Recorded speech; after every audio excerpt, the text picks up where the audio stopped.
morning sunshine, rocking the good time with all our friends. Easy and carefree, out in the summer breeze, loving a simple things for hours on end. Right about sundown, we lay on the ground, count on the stars as they come out one at a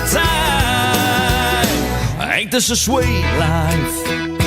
Hey everybody, I'm X Factor winner Tate Stevens, and welcome to the Sweet Life Podcast, where we talk about everything from music, sports, food, entertainment, and, well, just living the sweet life. Hey guys, Tate Stevens here, and as always, AJ Kronk. I don't know how to say it. Already drank my drink. Already drank your drink. Yeah. Anyway, hey, listen, this is part 2. So far, it's been pretty good. We've got through that early to mid 90s. Yes. With the first part. So this second half is going to be from that early 2000s, from the 2000s on, kind of. And those stories, man, it's great. And like I said, he's a good dude. He's a good dude, and great singer, great player. Just, yeah, it's awesome. So, I mean, hopefully you guys enjoy part 2.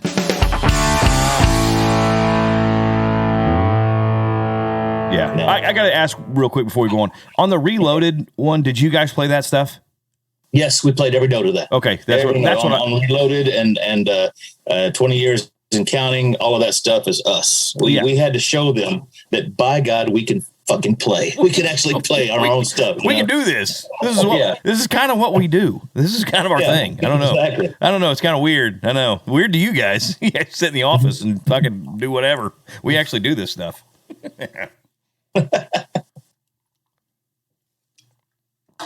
All right. So we were in the early 2000s, coming out of the Sony deal. So here's the thing. 2000s music, that early 2000s was still really big. You had the Tracy Lawrences and the Mark Chestnuts and the Clay Walkers, and they were still at the top of their game at that point, right? They're still making hit records, still very in the what's going on in country music. Of course, George Strait was always forever and ever, but you know what I mean? You were starting to lose the Randy Travises. You know, Three Wooden Crosses was about the end of the line in that early 2000s mark for like Randy and those kind of people. Sure, Alabama would throw out something that would kind of stick a little bit here and there, but it was the new here come the new generation of country artists, right? So you guys are on the tail end of the 90s, coming into the 2000s.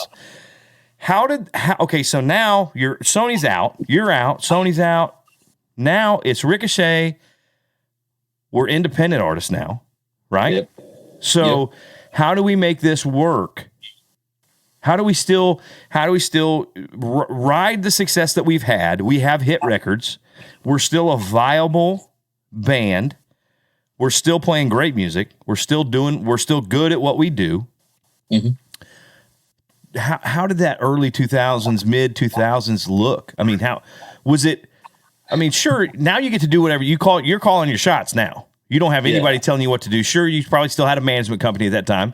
You're still working through a management company. They're kind of doing their thing. You're a APA or a CAA artist, or I believe CAA for us, creative artists. Yeah, so you know you're still working, but you didn't have that label. You didn't have that money push. You didn't have, So how did that mid 2000s thing? How did that work? Well, honestly, Tate, that was the toughest part of our career. That's when we didn't have anybody to blame but ourselves. That's when we realized that the music we pick is going to be our choice. Right. The music we choose to record, all ours, what we choose to put out to radio, our choice. And the way we choose to promote it, our choice. So what we did is we put together a little budget, small budget. We decided that we were going to be the musicians. Since we were a band, we were going to play. Right. We hadn't got to do any of that. Like I told you earlier, I was the only one that played on the first album. I was the only one that played on any of the Sony stuff. And it was just a song here and there. They wouldn't let me play everything, but it was just a song here and there. And Greg Cook was the only one and on the second album that got a cut. And then me, Greg, and Eddie Kay got 3 separate songs, all co-written with other writers, cut on the third album. Mm-hmm. So, it comes time for us to start making our own decisions. We recorded a few. We decided that the smartest thing to do for us would be a semi greatest hits type album, a song called Reloaded, Ricochet Reloaded. Yep.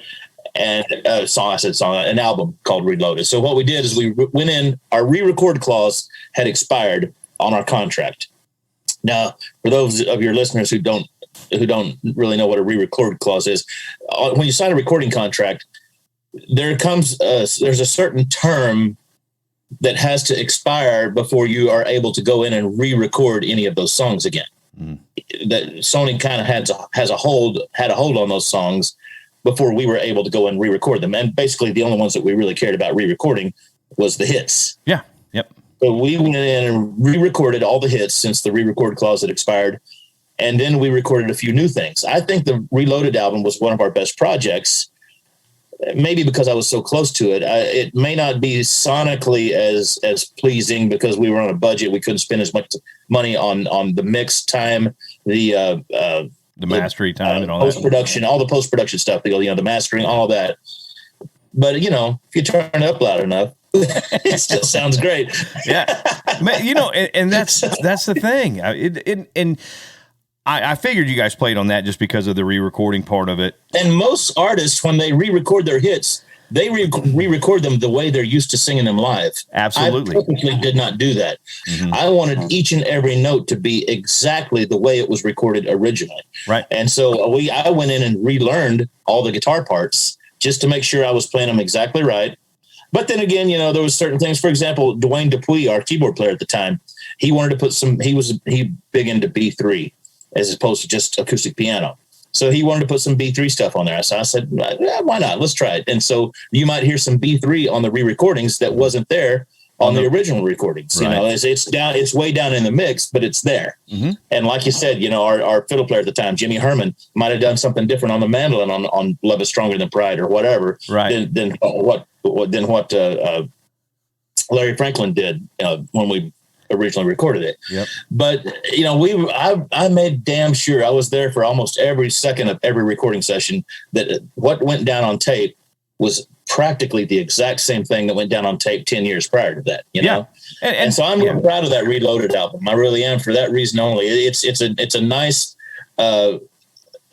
shining up, if you will, kind of a polishing of the old songs and new technology. Yep. And the vocals were still spot on. I sung it exactly the way I did on the original recordings, and the guys that put harmonies on me did the exact same thing that they did on the original recordings. So we just kind of polished up those great old recordings, but made them sound new. Okay, so you said that so Eddie was out at that point on the Reloaded thing. Eddie was already out by that time. So was Jeff and Junior. Okay, all right. So basically, it was just me and Greg, and well, I guess that was it.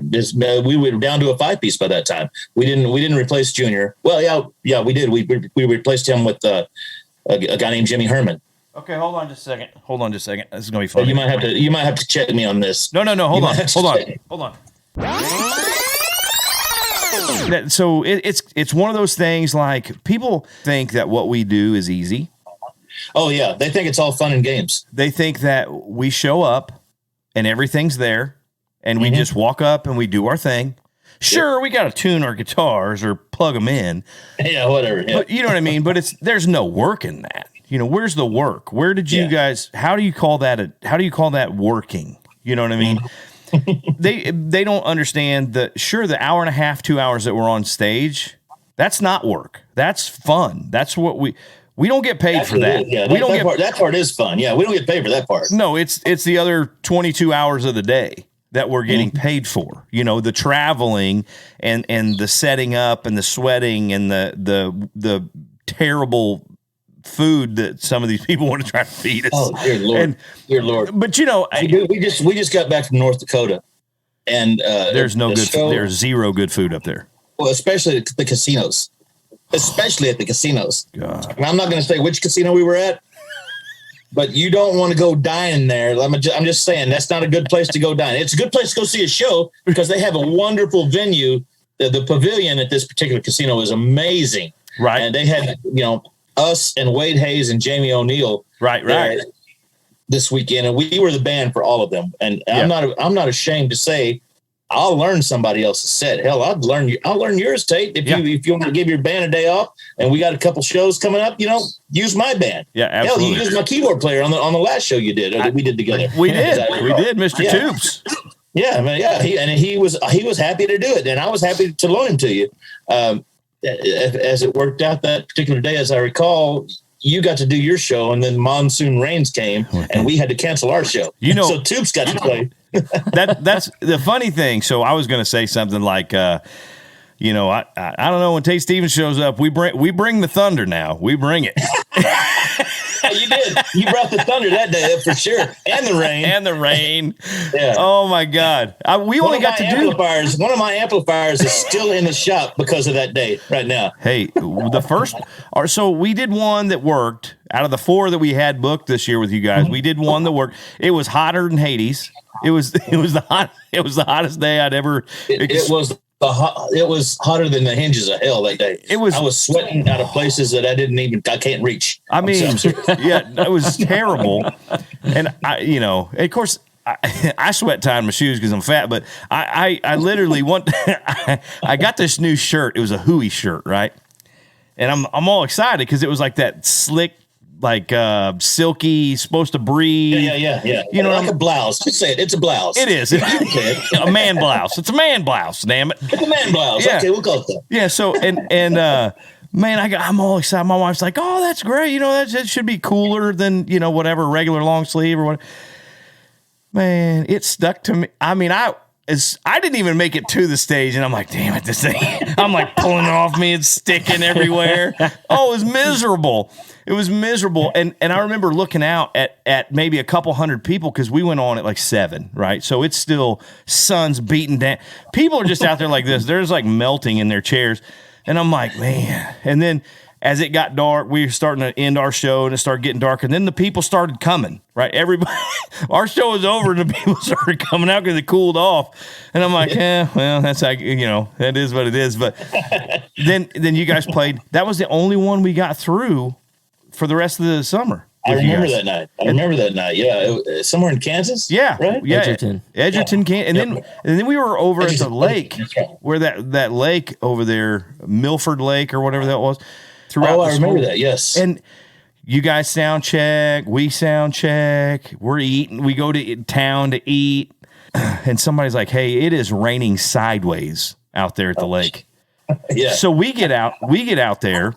Yeah. Gary had tarped as much of our stuff and your stuff as he could with the tarps they had. And luckily they just grabbed guitars and took them into the little camper that was back there. Yeah. But pedal boards, they just turned pedal boards over. That's all they could do. They were like, man, we'll just turn them over. Our steel player was pouring water out of his volume pedal. Oh, and he's just like, and it stopped raining. And it started to clear off. Well, they were looking at the thing, and they were like, well, let's try. We'll try. We got like an hour before you guys start. So we'll do maybe abbreviate it. You just do like 40 minutes. You guys do like 40. They'll just do an hour maybe, and we'll call it good. Get something in, right? So we're like, yeah, whatever we're going to do. Hopefully our shit works because it was all underwater, And then the guy was like, yep, nope. And here it come. You could see it coming. And then you guys they called you, and then you guys showed up and just started just throwing stuff in the trailer, throwing stuff in vehicles. And I'm like, man, this is terrible. And that day, the sound check was so awesome because Gary Parr has the best equipment, and his crew is so top notch. Yeah. And sound check went flawless. Yeah. I couldn't wait to get back on stage that night because I was like, oh my God, we're going to sound so good tonight. You know I know. And then the next one, it got rained out too. They were just like, what? Just go. Just go. I felt bad but you know what? The only silver lining to that cloud is we might get to do it next year. Yeah, maybe so. Hopefully so. Yeah. Hopefully. If they didn't get to see the show, why not? Yeah. We'll do it next year. Yeah.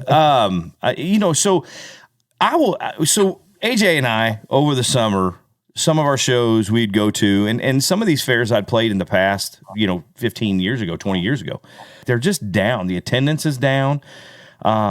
And What do you think that is? I don't know. It can't be a COVID thing because we're past that now. At least in the Midwest. I would hope so. But even talking to Craig and some of the other guys that are out, they're like, yeah, we've seen a lot of and it's hit and miss. It's not everywhere. It's just weird little. You would think it would be a great, a great show, big crowd. Yeah, and they're free shows. They're not. Yeah, I mean, exactly. Most of them are free. They don't even have to pay. And you would think they would be more attended. And you're just looking out like, what's the deal? I played here 20 years ago, and there was 500 people here, and now there's 150. I hate to hear that. And I don't know what the deal is. I don't know what to even speculate. I can't speculate why. If this was 2 years ago, I'd say, well, people are still scared of COVID, but we're done with that now. We're over it. The mindset of most people, at least in the Midwest, is that it's just something we're going to deal with. Yeah. We'll deal with it every flu season, whatever. Right. Yep. But I don't think. Well, actually, I do have a theory. The disposable dollar is what we depend on. Now, I studied business in college, and when I took an economics class, the disposable dollar is what is left after you've paid your rent or your mortgage, your car payment, your household bills, right. All of that. The dollar that you have left to go out and have entertainment on.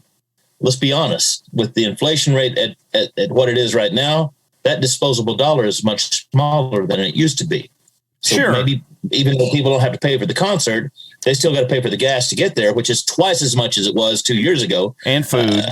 And food and maybe parking. I don't know, depending on where they park. But, even though the concert was free, the day out, the evening out is not free, Yeah. And that could be. I mean, even the fair boards, at some of these places, they were like, yeah, it's been down for the last couple of years, obviously COVID, but even before COVID, it was on the decline even before COVID, So we were thinking that coming out of COVID, we'd start seeing a little bit bigger people want to get out and do something. Well, why not come to the fair, And sometimes I'm like, there's no shot that you people make money here.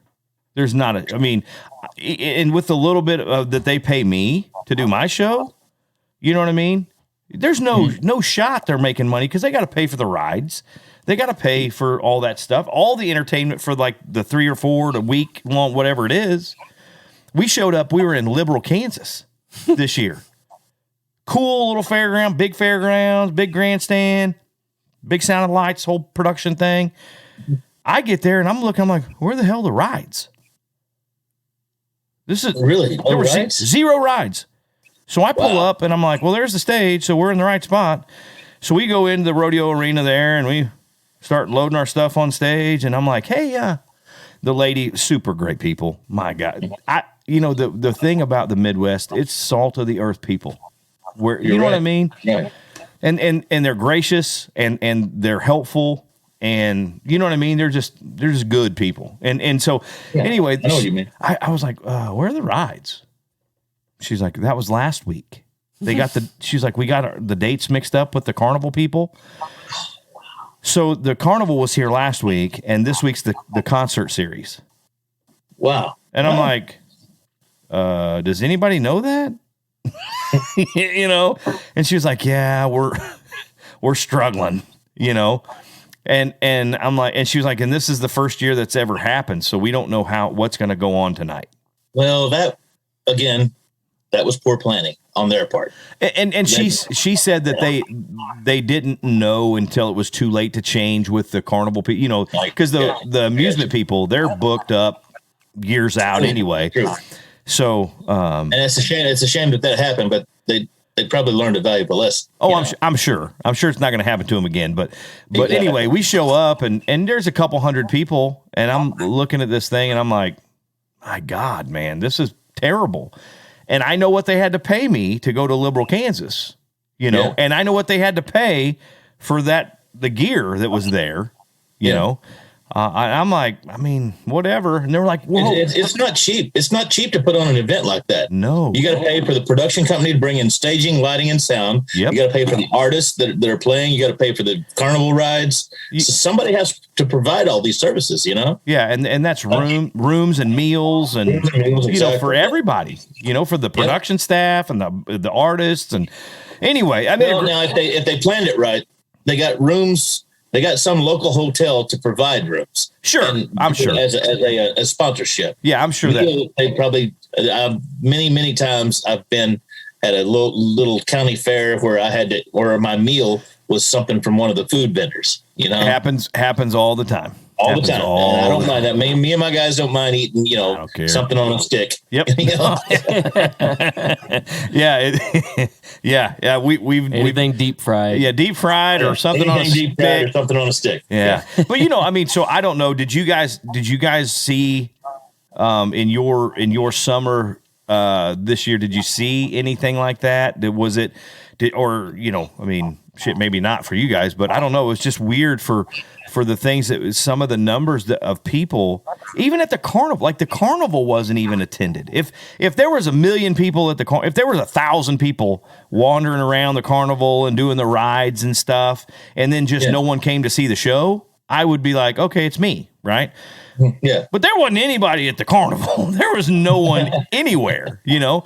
Yeah. So anyway, that I didn't know if you guys kind of experienced a little bit of that too. And and I don't usually ask questions. I mean, sometimes I show up and I'm like, there's not very many people here. We're going to give them a show anyway. Yeah, absolutely. And that's my mindset, you know? That's my mindset. So our thing is, I don't ask questions why there's not anyone there because I'm always worried that it might be my fault. Like nobody's ever heard of you guys, you know, that sort of thing. Yeah, and I believe me, I'm like, I'm right there with you. I'm like, oh shit, maybe they don't care, whatever. But AJ and I, we always have the thing when we walk on stage. I don't care if there's 5 or 5,000, you're getting the same show. You get the show. Yep. My guys do the same thing. Me and my guys, we always give them the show that we have been known for, the acapella stuff. Yep. You know, the horn dogs thing, you know, we have a little feature where a couple of my guys play horns. Yeah. So we just give them the show. We give them the Ricochet show that they paid for, that the promoter paid for. Yep. And so I want those, 30 or 3,000 people, whatever, to walk away from that show saying, wow, I want to see that again. I can't believe what I just saw. You know, I'd like to can't believe what I just saw. I will definitely see those guys again. Absolutely. I'll pay to see those guys again, you know? Music, new stuff. What's going on? What is up with? Is there a new album coming? EPs? What do we got going? What's the next year? At one point in my career, I was kind of done with the whole Nashville thing, and I had decided that I was just going to move back to the ranch, which I did in 2008, and I decided all I needed to do was just play the dates that came in.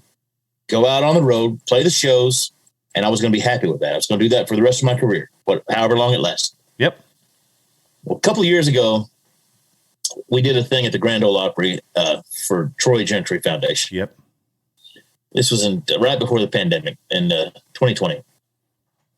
And there was a guy in the audience named Josh Blight, and he heard our performance, and he calls me up later, and he says, hey, I want to represent you. He's got a company called Spinning Plates Management. And I'm like, no, thanks, man. But I'm just going to play some shows, and that's all I'm going to do for the rest of my career. Just play shows. I'm not interested in anything else. Well, fast forward 2 more years, 2022, and I get to thinking to myself, I'm not really done yet. I want to record new music. I'd like to hear myself on the radio again, besides just Daddy's Money. And I'd love to play the Grand Ole Opry. There's things I want to do that I can't do on my own. So I called up Josh to see if he was still interested in signing me, and they were. So I signed with Spinning Plates Management back in March of this year. And since then, they have got me a new record deal. They've gotten me on the Opry again.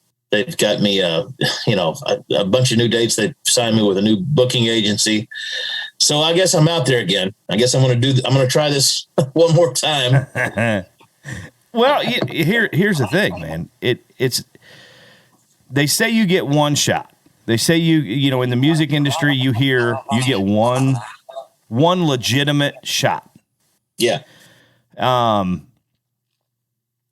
But I think even if you had your one legitimate shot, I feel if you come with something that's strong, that's viable, that people are going to believe, and that it doesn't have to fit today. It doesn't have to fit, you know, the Walker Hayes and the Florida Georgia Lines of the. Yeah. It doesn't, you know, it can be Cody Johnson As long as it's good.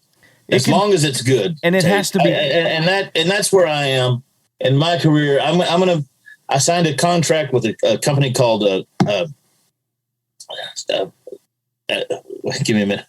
Encore Entertainment. I'm sorry, Encore Entertainment just signed me to a 3-album deal. Well, it's 2 albums with a 3rd album option. So I'm already thinking about that 3rd album. I've already got the material to give them for the first 2 albums. So, damn. I'm out there again. I just bought a bus 2 weeks ago in Nashville. I bought a bus, and we're going to sign with a new booking agency. They swear they're going to put me on the road twice as much as I was out last year. We'll see. I've got a decent touring vehicle now, so I'm geared up to do it. I'm ready if they want to put me to work. And if this, you know, I'm actually starting to get some Sirius XM radio play. I know that's not terrestrial radio, but I don't care. No, it's just as good or better. I agree. So we're starting to get some more activity on that type of radio. And honestly, like I said, there was things that I wanted to do. Me and my manager, when we played the Opry a couple of weeks ago, we sat down at a restaurant right before we had to head over to the Opry, and we made a list of goals for 2023. And if this year was any indication, I think they'll do just as good for me this coming year as they did this past year. I think we'll finally be seeing, you know, Ricochet at bigger venues, maybe, who knows, maybe even a bigger tour. I'd love to be on tour with somebody, you know, as long as it makes sense for me financially. I'm not going to do like I did back in the 90s and go on tour with someone just to be on tour. It's got to make sense to me financially. Okay, you know what I mean? Stop right there. We'll talk. We got to talk about that for a second, because a lot of people don't understand. Just because you're on the George Strait tour, just because you're on the Toby Keith tour, it doesn't mean you're getting paid. It doesn't mean that you're making the money that you need to make to pay the guys to get in that bus, fuel the bus, pay the driver, pay management, pay anybody.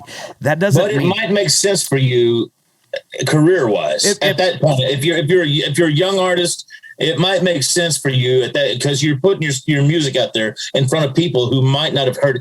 I mean, when I say people, I'm talking about 15,000 people a night. Yeah, 50,000 a night. Yeah, that sort of the crowd. Yeah, you know? Yeah, and that's the one good thing about those big tours is that's what it does for an artist. It gets you out to the people that you would have never played in front of before. That's true. If you're doing an arena, you know, you're doing 17,000 a night. When you walk on stage, if you're first up, you're not playing for 17,000. You're playing for 5,000 or 6,000, maybe 10,000 at most. Yeah. But that's 10,000 every single night that gets to hear your new song. So when they leave that, hey, what was that guy's name? Man, that was a great song. Exactly. You know what I mean? So then they hear it on the way home from the concert. They hear it on the radio. So if everybody's got their ducks in a row, it all happens. It works, but a lot of those people pay to play. Essentially, you're paying to play. Now, that's true. Yeah. So I had a couple opportunities to do some bigger tours like that. When after the show, they were like, "Hey, we want to send you out with, you know, Lady A and some other big artists, and you know it's going to help." And I'm like, "Absolutely." Then they come back with the budget, and I'm like, "Okay, listen." And at that point, I'm thinking, how do they go, we can pay him that? Yeah. Exactly. At that, you know what I mean? Because it was zero. It was less. I didn't do it because I'm like, yeah, that doesn't make sense for me. I can't pay my guys I can't. And this is a big tour, so it's city after city after city. It's not. I can't get in a Sprinter van after the show. Yeah. We're playing in Detroit. We're playing in Kansas City. And then we're playing in Phoenix. You know what I mean? And we're either flying or we're busting it. And I can't afford to for $1,500. I said, Then ask him, hey, Ken, since this is a means to an end, how about I forego your commission on this date, on all these dates? How about you do this commission free? yeah. And that's when they find out. And the booking agent, how about them?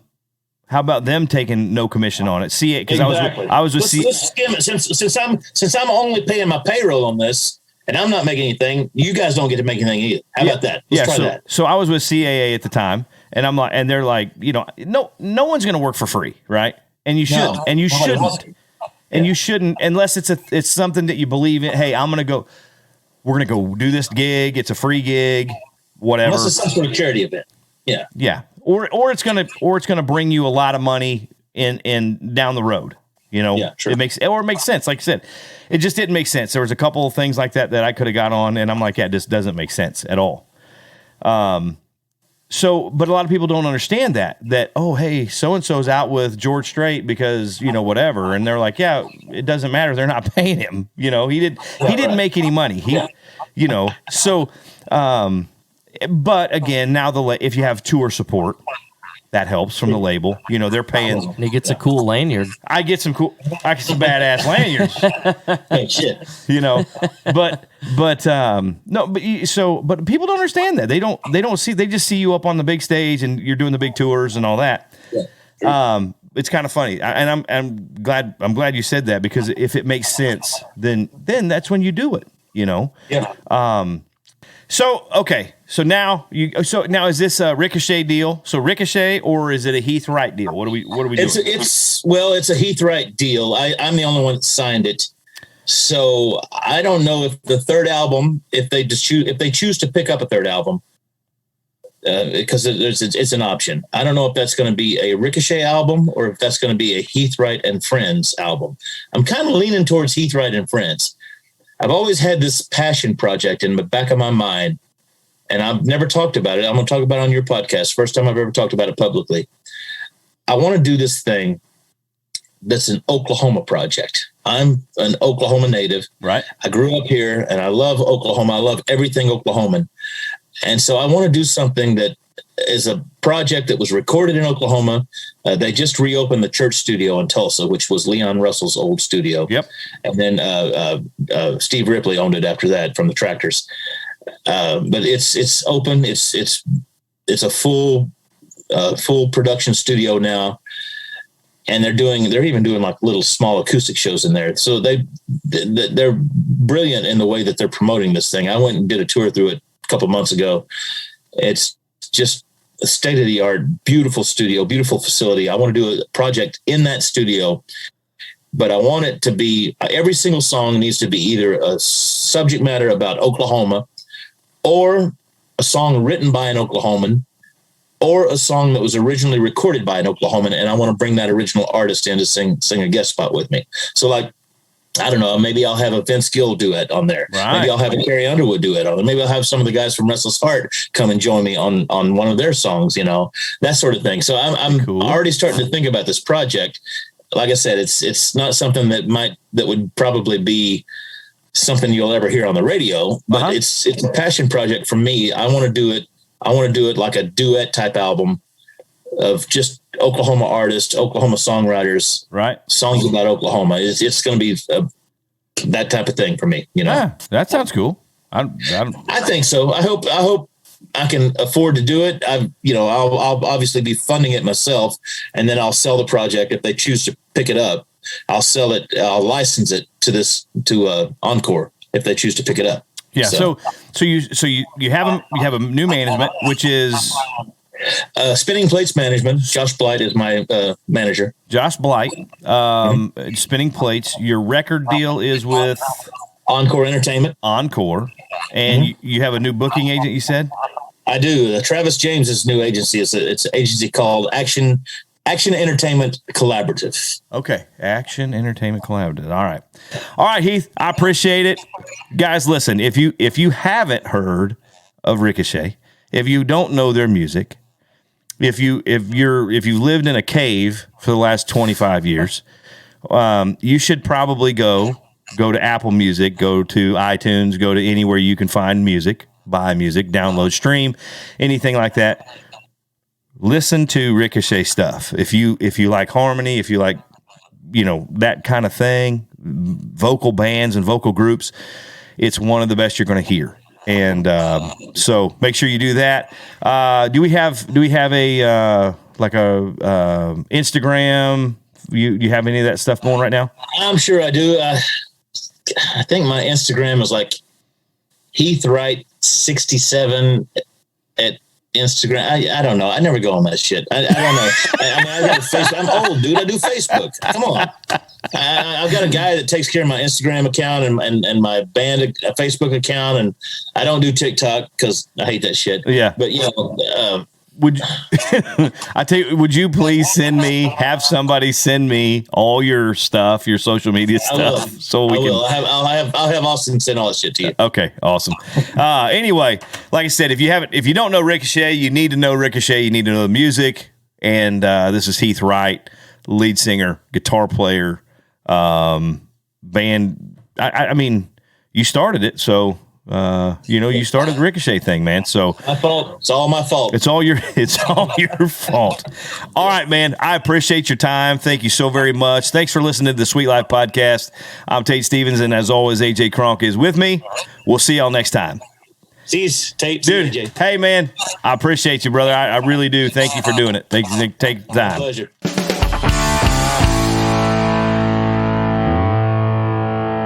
Hey, everybody. Thanks for listening. Dude. That was a good one. That was good. I mean, both parts, part 1 and part 2, I think very good. Yeah, and it dawned on me there towards the end. The very first song I ever played with you was "Daddy's Money." Absolutely, at the Opry. At the Opry, yes. Yeah, at the old Middle Creek Country Show. Yep, absolutely. I'm actually playing. As this releases, it'll be a couple weeks ago, but as we're recording it, here in a few days, I'll be playing with Elijah over at Rutledger's, actually. Oh, nice. At the Cowboy Church. At the Cowboy Church. There you go. Yeah. All right. Well, guys, listen, thank you for listening, and make sure you guys leave us a review, 5-star rating, and follow us on social media. Check it out, YouTube, all that, Instagram, all that good jazz. We're there. Anyway, again, thanks for listening. We'll see you next time. Bye-bye. Ain't this a sweet life? Hey guys, thanks for listening. Want to ask a question for a future episode? Well, hit us up on Facebook or Twitter with hashtag SweetLifePodcast. And be sure to give us a 5-star rating and hit that subscribe button. Leave us a review on Apple Podcasts, Google Play, Stitcher, or wherever you get your podcasts. Make sure you follow me on Facebook, Instagram, and Twitter to stay up to date on the latest news and information for the Sweet Life Podcast. And we'll see you next time.